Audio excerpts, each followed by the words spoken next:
Well, good morning and welcome to another episode of the Real Estate Heavyweights podcast, an interview edition. I am Ashton Hines, and as always, I'm joined by my partner and friend and real estate mentor in the DFW area, Tavis Westbrook. What's up, Tavis? Good morning. Good morning. And this morning, we have the privilege of being joined by a guy that is super accomplished. And this is actually our first guest that reached out to us and is not a personal friend that lives somewhere that does real estate. We have a lot of those, and we've sort of tapped out a lot of the people. So if you haven't heard those, there's a lot of great interviews that you can go back and check out. But Joel comes to us and he just wrote a book, and he's got a lot of great things to say about rental properties. He's got an interesting story. But I have done enough research to know that it's intricate enough that I don't want to mess it up. So I'm going to throw it over to you, Joel. Thank you for being here. Why don't you just give us a little bit of a brief background as to your history and, where you are right now and kind of how we got to the podcast talking rental real estate. Okay. Well, I can give you the really, really brief thing, and then I can give you my actual backstory that we can talk about. But it's Joel Miller. And I'm in Erie, Pennsylvania, like halfway between Cleveland and Buffalo, right along Lake Erie. And I have been a real estate investor, primarily a residential and some commercial landlord since 1978. Been interested in real estate since when I was still in school. Have a degree in accounting, and after college, I started investing in real estate in about 1991, got into house flipping, flipped over 100 houses, not quite as many as Tavis there apparently, but, and then in 2018, got involved with hard money lending. So I am a lender to the other investors in our area here, in the Erie area and surrounding communities. And in COVID, I started writing a book, which I'll just show you real briefly. It's called Build Real Estate Wealth. Hi, I'm behind the book. Build Real Estate Wealth, Enjoy the Journey of Rental Property Investment. And it became a bestseller. And so I have been doing a lot of podcasts in support of the book. Yeah. So that's the short version, sort of. That's great. And so I know you, having done a little research, I know you skipped a few things. And one of the things I wanted to go ahead and touch on early is that you wrote that book with your teenage son in mind, if I'm not mistaken, is when you kind of the mindset whenever you started writing that book was, if nobody else reads this, I want this to kind of be a blueprint for him to know this is how I do it. This is my thought process behind it. And I'm not going to lay it out for him. And what's interesting about that is I've told that story about this podcast is, we don't have millions of listeners, but if nothing else, in 10 years or 5 years or whatever, my kids or grandkids or whoever it is and Tavis's family can look back and they can just kind of see what our life looked like, what our journey was like, what our thought process, all, sense of humor, all what was just going on with us during this time. And so I see it as a little bit of a journal. And so the idea that you started out that way really struck a chord with me. So tell us a little bit about that and how old, had he expressed some interest in real estate and you thought, well, I better write all this down, or were you kind of looking into the future, or what did that look like? Well, as I mentioned, in COVID 2020, when everybody's sitting around their house, looking for something to do, I started taking notes on what would become Build Real Estate Wealth. And that was because at that point, my son, who is 19 and a half right now, he was 14, 15 years old back then. It became apparent about that time that he did have an interest in following me into investing in rental property. And so I wrote the book, which took about 4 years until it came out last fall, with the idea in mind that if he were the only person to ever read the book, that would be okay, because I wanted him to know what he needs to know. You see, I'm 71 and he's 19 and he's my only kid. And it's not apparent that I'm likely to be around for his whole real estate career. You see, so uh, I did not write the book to a nameless, faceless group of people that would buy the book that I would never meet, who would never hold me accountable, and nor did I put a bunch of stuff in the book that I just thought was what an audience would want to read in order to sell the book. The person that holds me accountable to this lives down the hall. So there's nothing in the book that I wouldn't tell my own son to do, that I haven't done or I wouldn't do if I had the opportunity to do. And so it's there's no BS. It's the way it's done. The Yeah. way I would tell my own son to do it. So Nice. Well, one That's thing, awesome. yeah. So you get real granular, and I think you and Tavis have this over me. I grew up in an entrepreneurial family.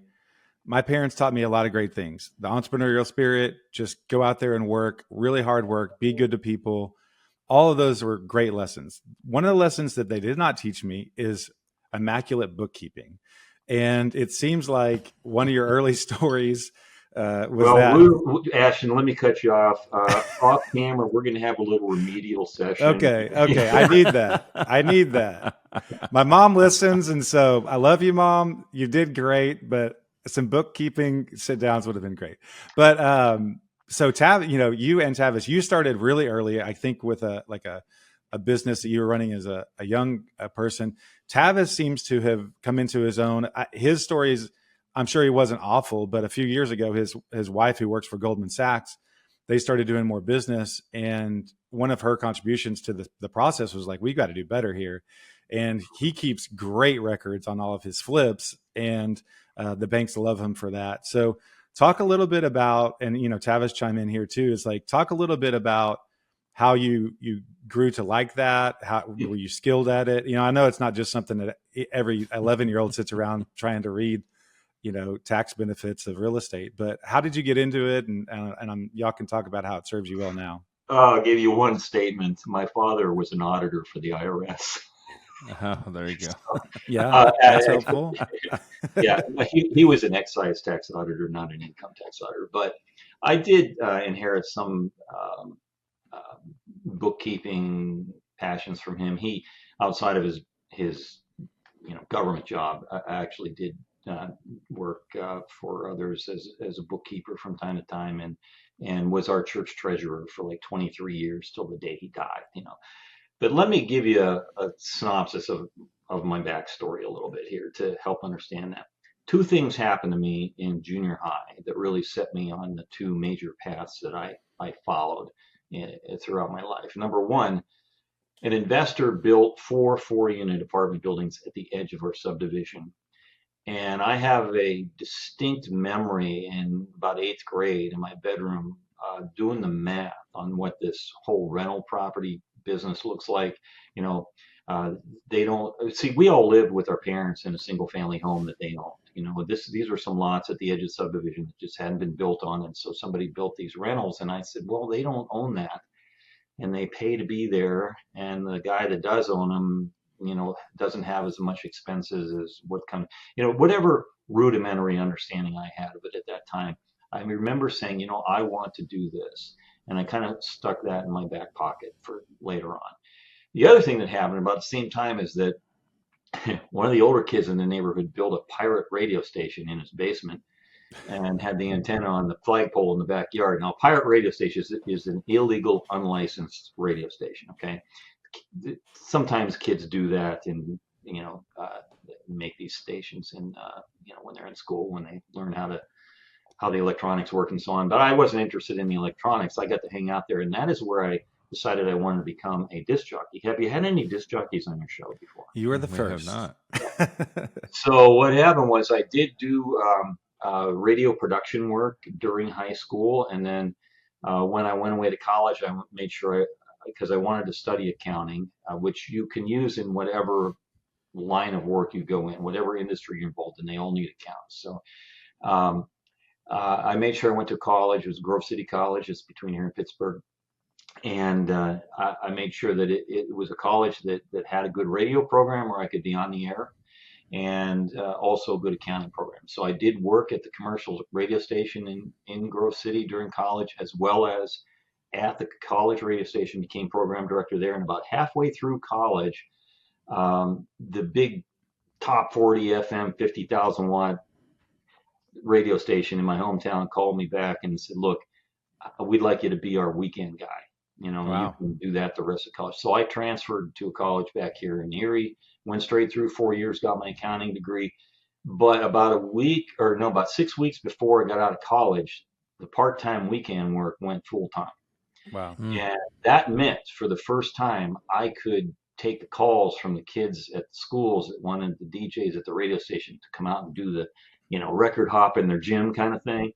And made $75 in the first night, guys, and changed my life. I only So, radio so for let one. me interrupt you just real quick. And Yeah. you mentioned your age. So Yeah. you were a DJ, I think at some point you said maybe till 2011. So your career as a DJ spanned, were you starting out with just these stacks of records Yeah. that you would Yeah. have to haul When I around started everywhere? out, I was using, vinyl 45, as they call them, 45 RPM records, and modified band equipment. I didn't make DJ equipment. Had to build my own lighting system.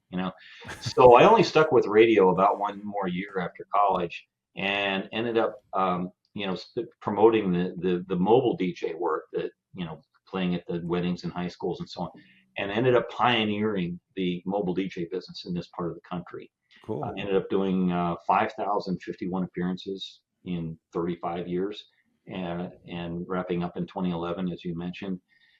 And about just several months after I left radio, I did in fact buy my first rental property in January '78. I still have that property. I was there yesterday.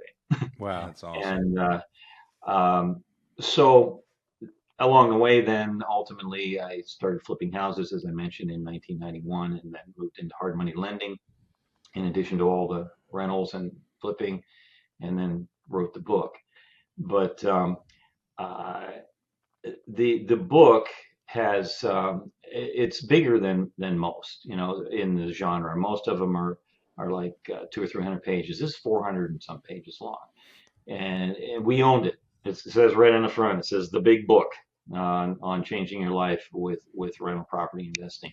You guys know who Ron LeGrand is? Real I'm estate familiar guru. with that name. Yeah. Ron Did he LeGrand do a lot of the is, TV stuff, like early yeah, on kind of TV he's courses? kind of Is the that guru of the gurus. okay? Yeah. A lot of the people that are out there teaching and so on these days, they actually are, from his tree, so to speak. But Ron got a hold of the book and he reviewed it and said, I wish I would have had his book whenever I was getting started. So that's something to hang my hat on there. But it's becoming kind of the go-to reference book for people that want to change their lives with rental property investing. Um, it's not the kind of book that you buy and read and just stick on your bookshelf and say, oh yeah, I read that. That's cool. It's over there. This is the kind of book you buy, you read, and you park on your desk because you're going to refer to it. Um, and I shouldn't say that. I don't want anybody to think that this is a book only for like beginners or something like that. People that are seasoned investors can find game-changing information in this book, but it does encompass everything. It's different from the reason why it's longer is because most books talk about acquiring property and operating them and so on. This starts with mindset. It spends a lot of time on getting in the right frame of mind for being a rental property, a real estate investor, and then actually takes you through entity formation and setting up your office and so on. And then we do move into finding and financing, negotiating, and so on to purchase property, and then preparing a property to either rent it out to somebody else or sell it to somebody else.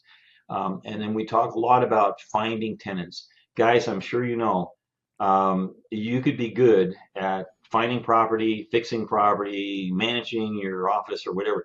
But if you don't know how to select tenants, you're not going to have a good time in this business. Mm-hmm.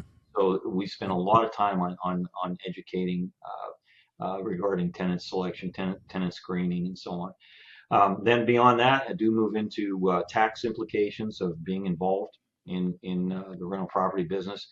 And this will, Ashton, this is the chapter you need to read here. This is where I spend a lot Well, of so time far on you've touched on personal several things finance I need to read statement about. preparation. Because as you guys know, this business runs on OPM, other people's money. And, that could be private money, that could be hard money, it could be seller financing. But at some point, as you grow a business, you're going to have to be interfacing with lending institutions like banks. And they got underwriters with boxes to check. And so for my accounting background, I lay out what my sort of tricks are, or procedures, whatever protocols for presenting a financial statement to lenders that increase the chances of you being approved for your loan. I spent a lot of time on that because a lot of people, have it all together, but they just can't present their story.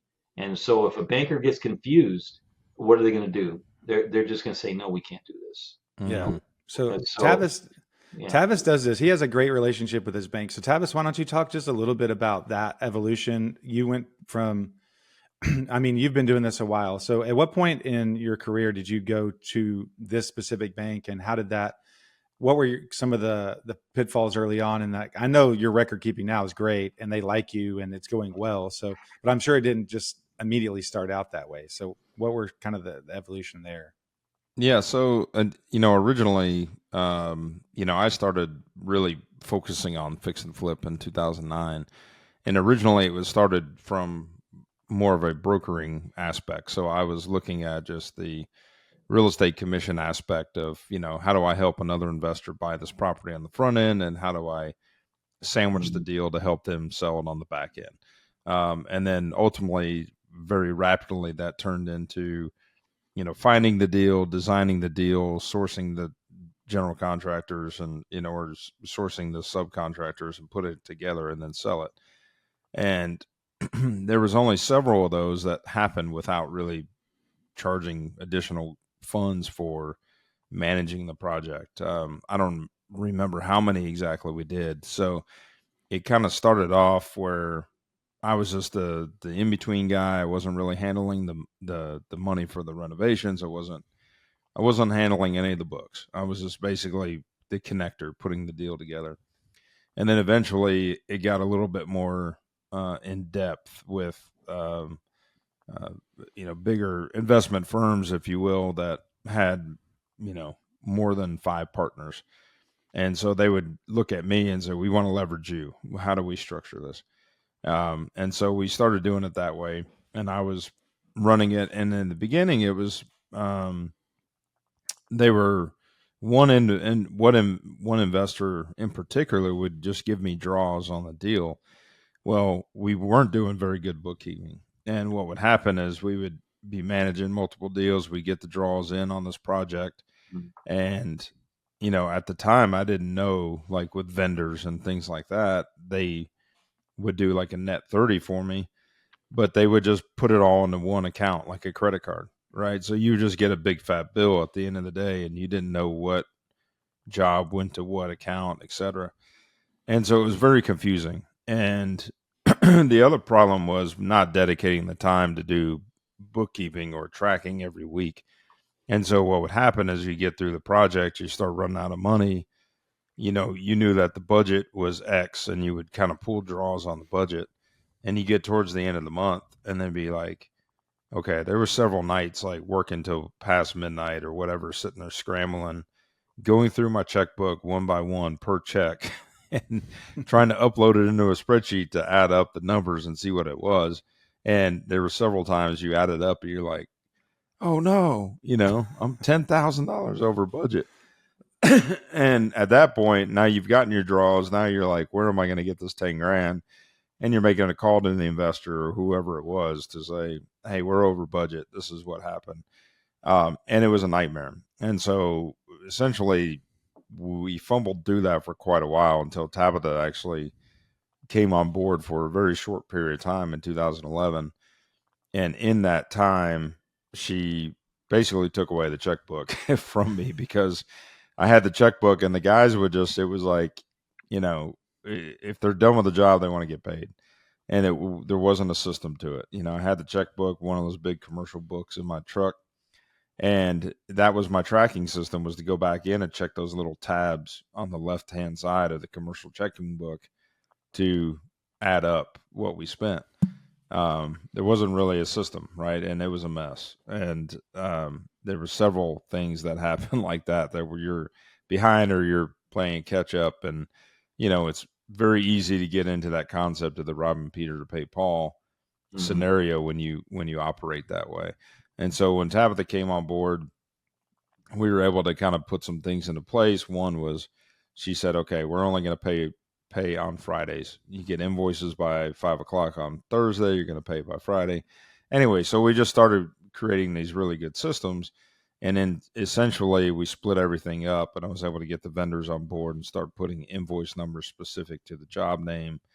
And we were able to start really tracking things. So that was kind of how things started with me with that, to just really get a handle on, the accounting piece and grow that. As far as like just continuing to grow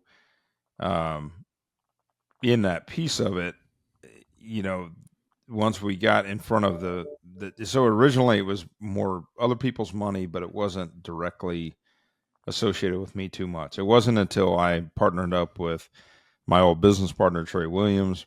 And when we got together, he had a little bit of money he brought in. I was kind of the know-how. And he's like, hey, I've flipped homes in the past, but I'm going to come in. And as soon as we started kind of growing the business, as soon as he saw that, hey, Tavis has got opportunities here, he knows what he's doing, let's grow this thing. What do we do to get to the next level? Then he actually had some experience working with banks. And so we went and sat in front of a banker and said, here's our story, here's what we've got. And then it was the very first time ever doing like a personal financial statement. And this was in 2012. And, he had a little bit more experience and lead. He was 13 years older than me. So there was more trust there, I think, to give us an opportunity.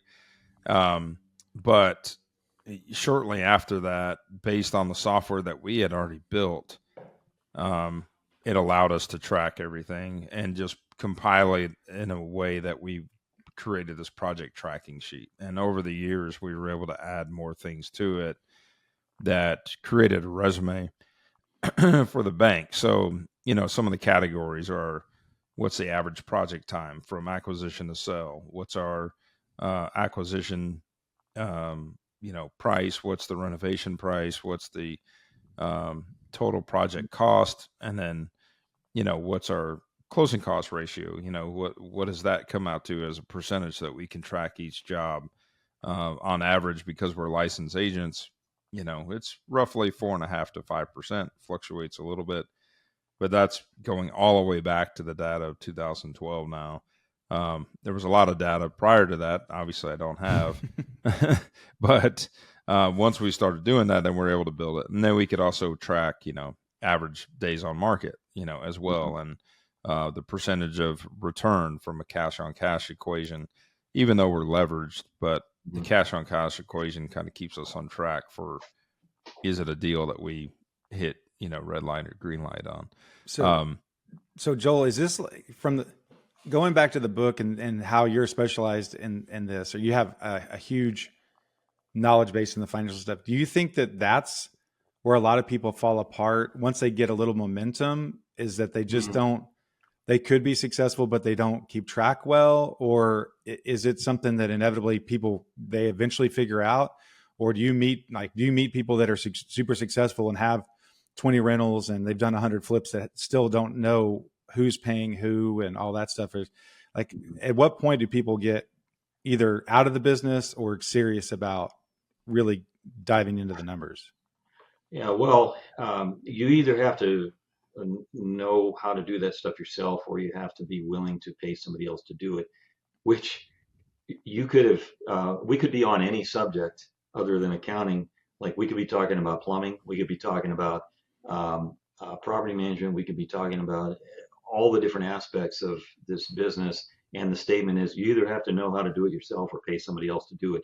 Could be the answer for whatever we were talking about. And that's something that I do attack in the book, is that you don't have to. You need to get some education to get started, and I emphasize the word some. But you don't have to know everything. You don't have to get into the paralysis of analysis, thinking you need to go to one more seminar, one more boot camp, read one more before you buy your first part. You just need some education to get started, and you'll learn the rest as you go along, which is what Tavis did there with the bookkeeping part.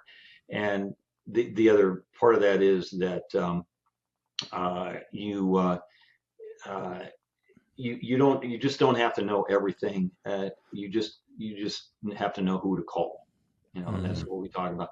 But Tavis, in following your story there, you arrived eventually at some sort of an efficient record keeping system that yielded statements that you could show to the bank. As it evolved due to necessity as opposed to through training. You kind of made it up as you went along. And you can see that if you would have had some professional input from a bookkeeper or whatever earlier on, that you would have had less midnights that you were working. Absolutely. And the other thing that's important there is not just preparing statements for a bank, but you have legal requirements to keep funding separate between entities and between your personal finances and your entities. Let's say the entities are LLCs. You can't just be paying personal expenses out of LLC money and vice versa. I mean, you can make an expenditure from personal funds that you are then officially reimbursed for from the LLC. There's nothing wrong with that, but it's to answer part of your question there, Ashton. People can fall apart in the bookkeeping area as well as in other areas. Like they can fall apart not selecting the right tenants. Pick a subject. If you don't get a level of proficiency about it, or pay somebody else to replace your lack of proficiency, then at some point you'll fall apart. You won't be able to grow. I had a little bit of a running start on it. I think it's sort of an admission is that I've kept track of every penny I've earned and spent since I was 11. So that I had that area kind of buttoned down, going even before I entered any business. But it started with the paper route. Of course, I got all the people that moved into those 4 unit apartment buildings as customers on my paper route. You didn't want to pass that up. But this is something that is covered probably more extensively in the book than you would expect to find in a book. And by that I mean record keeping, and even the actual function of different IRS forms, or the description of those functions are included in the book. And then I do move into philosophical things like understanding the difference between riches and wealth, two different things, and also a chapter on best practices, not only for your life but for your business. I'm all about heading calamity off at the pass. I don't like to be just going through life putting out fires. I like to not have the calamity in the first place because I prepared. And this is something that is overarching, not just with ownership of property, but with other things that are part of your life, like insurance and record keeping and so on. But ultimately, what I can say is in the book is like 150 or so different bullet pointed checklists for everything from like the questions to ask people when they respond to your ads about apartments, the questions to ask their references, due diligence areas and questions. I even have a list in there of the basic tools you should have if you're just getting started in this. But tenant screening questions. That's why you keep it on your book or on your desk, Mhm. rather. Keep the book in your desk is because you can reference it. And people might say, well, gosh, I don't think I can read a 460-page book. Well, here's the deal. I set it up so that there's a whole lot of bold type words, sentences, paragraphs, and so on. And if you did nothing but read from bold type to bold type to bold type to bold type, you'll get the whole idea of what's going on. And if you think you need to learn more, or you like what that part is that you read, just stop and read all the words. Okay. Yeah. So you'll get it. That's awesome. It's an easy read, especially if you're just looking at the bold type stuff, Yeah. and you'll see where the things are that could benefit. Like maybe you already know a lot about something I'm talking about, and not so much about another. Just stop and read what you want to learn about.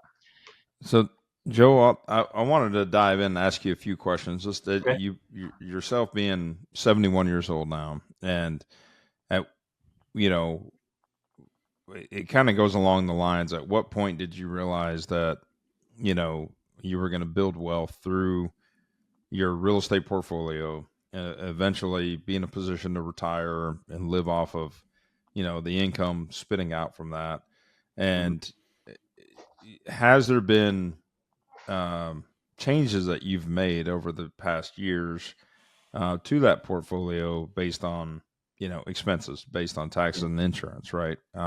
Mhm. And are you still actively doing income streams like fix and flip now at 71, or are you focused more on just managing your portfolio and doing hard money? Like what does that look like today? Because um, Tabitha and I both, our wealth building, uh, you know, our what's the word I'm looking for? But our trajectory through our wealth is real estate, Mhm. more so than any other platform. And you kind of have a And finite timeline. She works for Goldman. She has like a 10-year, hey, let's try to build something over the next 10 years to replace your income. And so y'all have like a real actual plan. Okay, we're going to do this and we're going to be fix and flip heavy, but we're putting it into rentals. And exactly, yeah. yeah, we kind of Well, have this idea. when I was getting interested in this, I was reading hardcover books by guys like Al Lowry and Bill Nickerson. Nickerson was Ron LeGrand's mentor, you Okay, know. wow, So um, there was no internet. Eventually, we did move into the late night half hour infomercial TV cable guru guys, that were selling their cassette tape courses with 10 or 12 cassettes and a manual to look at while you listen to the cassettes. So I was doing that all in preparation for buying my first property, which I did in 78. And so to answer your question, I believed when I bought that first rental property that that was how I was going to build my wealth. My original plan was that it would be something that was done in addition to that whole DJ thing, which is part of the premise of the hmm, book, is that real estate doesn't have to be an either or thing. You can sure, add income property to your already busy life, something that you already have going, like a passion of a job that you like, a career, a hobby that takes your time, but it's not giving you enough income. It's not giving you any retirement. You can still add rental property onto that and not give up. But also, you could have it be your intention to leave your job as soon as possible. That's fine, and I give you the tools for that in the book. So um, I believed that this was the path. Owning income producing property, okay, which encompasses things like even patents, copyrights, as well as real estate. The idea is you own something that produces the income whether you get out of bed or not.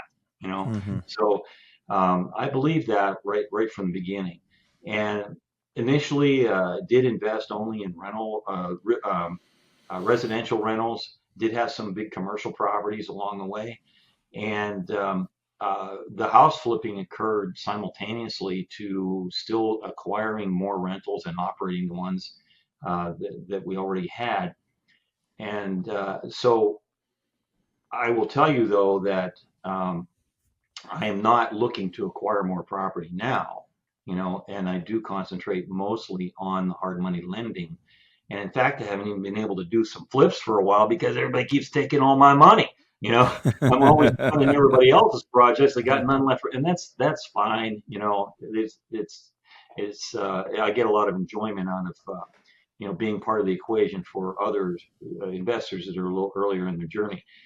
I need to circle back to my son. I forgot to add this part of it, and that is that my son graduated from high school a year ago now, which would be June of 2024. And he bought his first rental property about a week after he got out of high school. Oh, Awesome. wow. That's awesome. And he just completed his freshman year in the business department at Penn State, fortunately at a branch campus that has a really highly rated business department that is here in Erie. And so he's not away from his properties. And he bought his second rental property about not quite 2 months ago. That's First one, awesome. 3 units. Congratulations. 2 units. Is looking to buy some more, and he works for one of the other larger landlords on their crew. It's a W-2 job. Every day they do whatever that guy needs that crew to do, either on a flip or turning over a rental, or he's also a property manager, the realtor. He's a realtor too, the investor I'm talking about.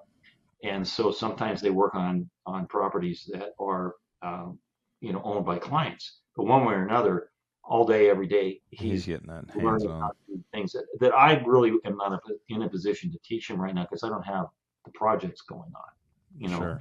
So he is getting that from Can I? this other job. Yeah. Let me ask you about your.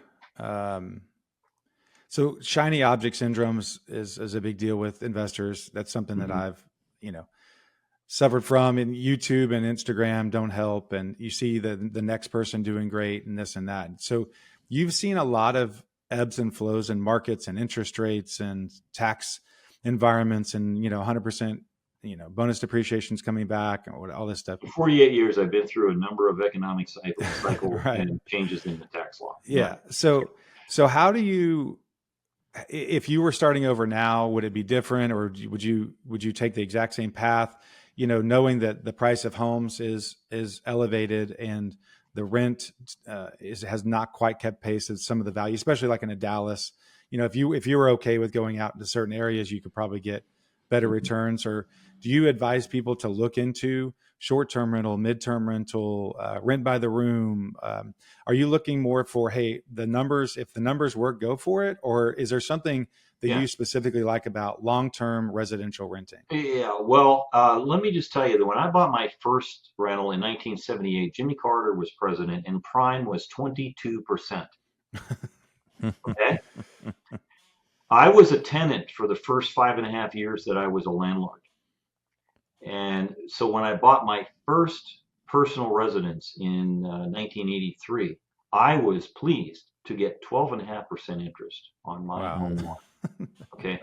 So my message to you is a good deal is a good deal, no matter what is going on in the economy or the tax laws.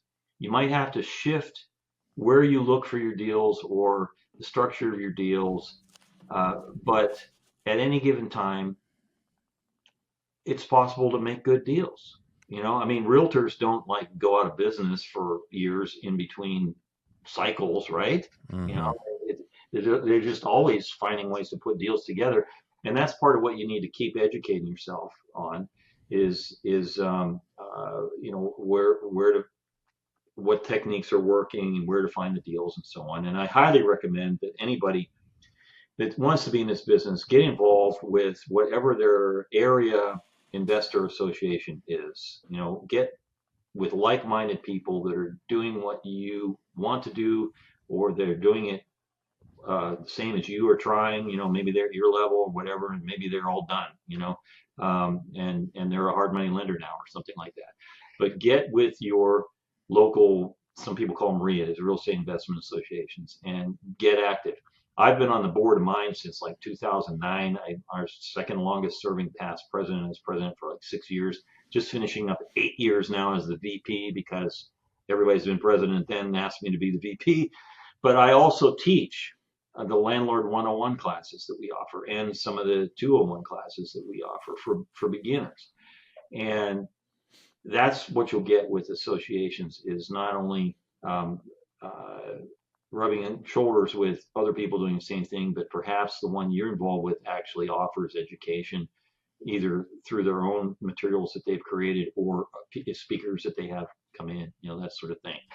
So I would say that, yeah, you're going to change. You're not going to pick some one thing that you do in the beginning and it's going to be the only thing that you do for then on.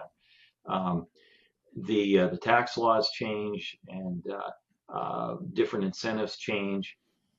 And to answer your question about the long-term rental thing, that's all I've ever done is long-term. I have friends in the business that are associated with midterms and short terms. Some of them just have it as an add-on to their long-term rentals, and some of it do it exclusively. They don't even have any long-term rentals. But I will say this, that the shorter the term, generally, the more it's a job. You know, uh, Obviously, it's possible to automate a lot of it, and a lot of strides have been made over the years with automating or streamlining, shall I say, Airbnbs and things like that.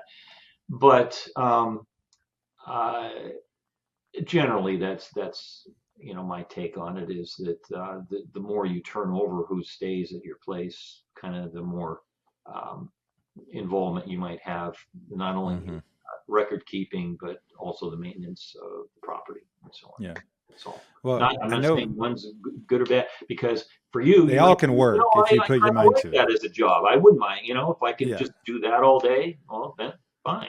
Well, a lot of people during COVID thought the gold rush was on with Airbnbs, and they thought that was going to be awesome. And I think they found out it was a lot more of a job than Yeah. they bargained for. And now a lot of people are trying to get out of that, and some of those vacation areas are getting hit. So Did you guys hear about the landlord that was seeing a clinical psychologist and a psychiatrist and a licensed counselor? no, He no. he um, he had an apartment complex. Come Yeah. on, guys, a Yeah, complex. Yeah. He had this a is like complex. real He was I estate got keeping it. jokes. up. I Real got estate it. jokes. Okay, it's a real estate. I Of was course, like, what? Where is this? you know I why? have I was one. like, where are we going with this? Yeah, yeah. You know why the realtor was seeing a counselor? Yeah, couldn't Because get he ran closure. out of tequila. That's why I would go to a Yeah, counselor. couldn't get closure. Yeah. Couldn't get closure. Couldn't Got get it. it. Yeah. I got one more. Okay, what does the spouse of the appraiser say when they can't get to sleep at night? What's that? Honey, tell me about your day. That's I've been there too. Yeah. Appraisers, the dullest job in real estate. Yeah. Yeah. Yeah. Wow. Yeah. That is a grind right there. So, Yeah. well, Joel, we're bumping up against our time a little bit. So I know you've mentioned, I'm going to ask a selfish question here. So you've mentioned a few times making mistakes with tenants. I'm actually working with a property management group where I'm going to be doing some lease listings for them locally, and I'm starting to show more properties for them and asking questions. And so, for those that are actually screening tenants and on that side of things, what are just a few tips, good questions, few tips that you have to find good tenants? We, um, let's go with the scenario that you have advertised somehow, internet, whatever, and the purpose was to get people to call you or your office that are interested in the apartment, and as opposed to what you're doing is not even having any contact with them until they've filled out some big online application or something like that. So let's say you've advertised the apartment with a phone number and they call. Okay, so you're asking, let's assume that what we're talking about is questions to ask them when they call. Okay, Okay. so you want to establish how many people they have, first of all, so that they're not trying to put too many people into the unit. And legitimately, some people get their list crossed up and they inadvertently call the 2-bedroom apartment when they needed to be calling the 4-bedroom apartment. They just called the wrong. You just want to establish that they don't have too many people. And depending on what your preferences are, you might initially want to establish whether they have pets or not. It could be that you're operating in no pets property, and that you don't want to. In other words, you want to ask as many questions over the phone before you agree to even have a showing, so that you're Yeah, not and wasting get the your basic big time. chunk things out of the Yeah, way. Yeah. yeah. And then the third question I typically ask is, how many smokers? You know, some guys even ask, how many cigarettes do you smoke in a day, making the assumption that they are a smoker. Right. You're putting people on the spot to answer the question. Because if you have all non-smoking apartments, you want to establish whether somebody's a smoker, right? And after that, I usually say, well, you've seen the full description of the apartment online. What other questions would you have for me? And sometimes they actually have a legitimate question like, hey, is this close to, or can you tell me the size of the master bedroom, whatever. And usually it's just like, oh, I just want to know when I can see it. Well, then I have this whole other group of questions that all have whys in the road, depending on what they answer. It puts me down a certain path. Because the next thing you want to establish is whether they can pay for the apartment. So my question is, Right. okay, what is your situation as far as employment goes? And from that, you want to, and this is all covered. I mean, in the book, it gives you the exact A questions to checklist. ask and where the whys in the road are, because you want to establish, what kind of job they have. Do they have a job that is paying them enough to afford the rent? And by that, I mean, are you full time? Are you part time? Are you seasonal? Um, how long have you been? Well, last week. I got the job last week. What is your take home pet? You know, um, uh, Obviously, the longer that they've been on the job, the better. And uh, then you want to move into questions about, well, do you rent an apartment right now? Yes, no. Is this your first apartment? Is okay. Um, like if somebody says to my question, how long have you lived at your current apartment? If they say, you know, 5 months, or they say 5 years, my answer is, oh, gee, that's not very long. How come you're moving? Or, gee, that's a long time. How come you're moving? You want to establish why they're moving. That opens a can of worms a lot of times that to your advantage. Like if they launch into some diatribe about how much they hate their landlord, it's kind of a red flag. Yeah, Right. I try to get out of that conversation pretty quick then, because now I'll just have a tenant that ends up finding problems with my property.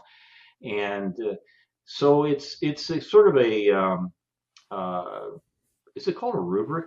Where Hmm. if this, then this, Yeah. that kind of thing, and you just work your way through till you decide whether you even want to bother showing the apartment to these people. You've run out of questions, and there are no more red flags, and then you could make an appointment to show the apartment.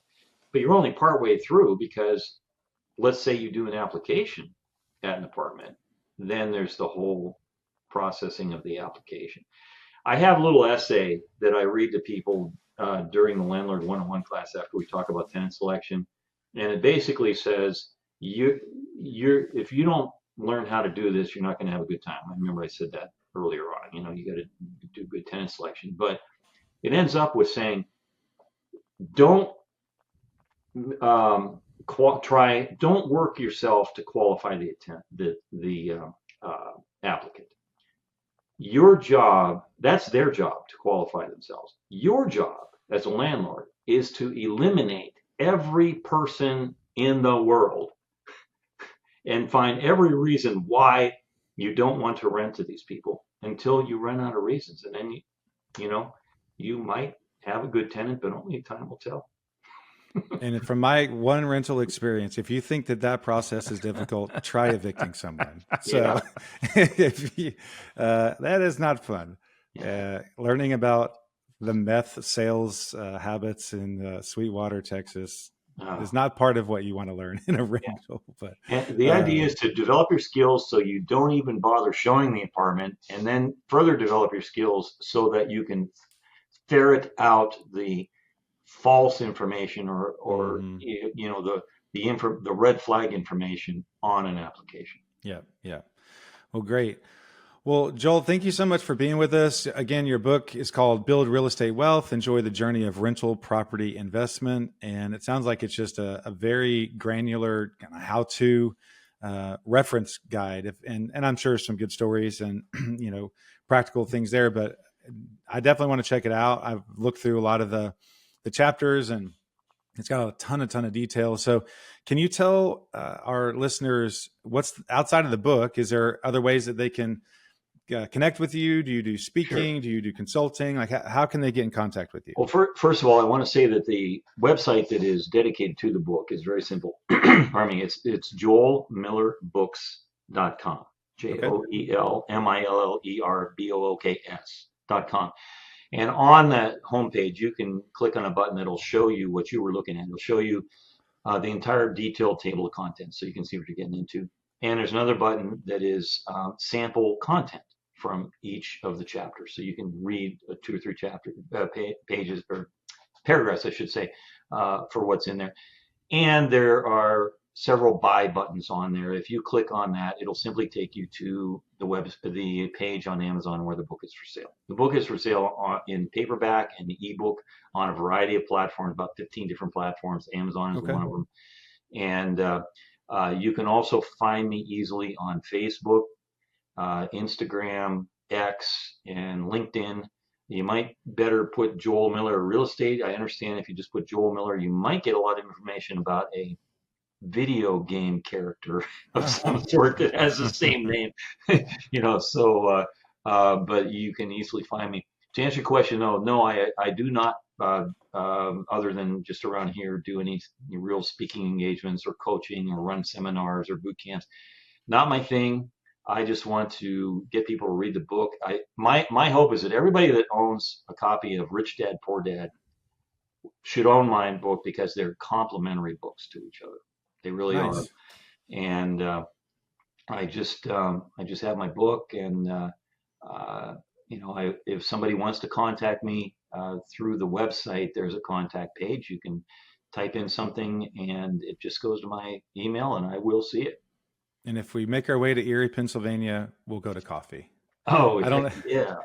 Although if I'm up that close to Buffalo, it might be Buffalo wings, because that would be the only reason I would go up to that part of the country. But I can take you to the very restaurant in Buffalo.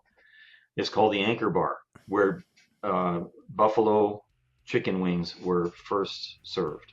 All right, we should have led with that part of the story, because now the real estate heavyweights may make a trip to Buffalo, New York. Okay, we got a guest here. We're going to let him talk about real estate for a little bit, but we want to know where the restaurant for the chicken wings are. Right. Well, Joel, thank you so much for your time. The book looks awesome. We're definitely going to check it out. If you have not yet, please like and subscribe to the podcast on Spotify or Apple or Google or YouTube, wherever you're finding it. Find us on Instagram. I'm Ashton Hines, the Dallas Real Estate Guy, and Tavis Westbrook and Tavis Westbrook Designs on Facebook and Instagram. Please reach out, and until next time, we hope you have a great day.